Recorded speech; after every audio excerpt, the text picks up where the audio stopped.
അതാ പറയുന്നത്, നമ്മുടെ ലൈഫിൽ ഏറ്റവും ഇമ്പോർട്ടൻ്റ് ആയിട്ടുള്ള ഡിസിഷനാണത്.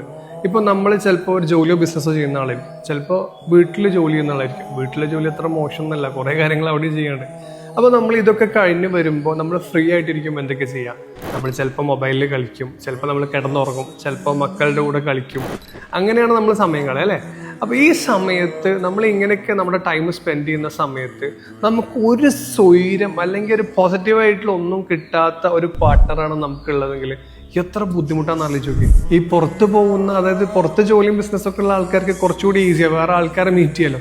പക്ഷെ വീട്ടിലുള്ള ആളുടെ അവസ്ഥ ആലോചിക്കുക, നരകമല്ലേ? അതാ പറയുന്നത്, നമ്മളെ ഏറ്റവും വലിയ ഡിസിഷനാണ് ഈ മാരേജ്, കല്യാണം എന്ന് പറയുന്നത്. അതായത് നമ്മളിപ്പോൾ സോഷ്യൽ പാരാമീറ്റേഴ്സും സ്റ്റാറ്റസൊക്കെ നോക്കിയിട്ടാണ് കല്യാണം കഴിക്കെങ്കിലും നമ്മൾ ചിന്തിക്കാത്തൊരു വശമുണ്ട്. എന്താണെന്നറിയോ?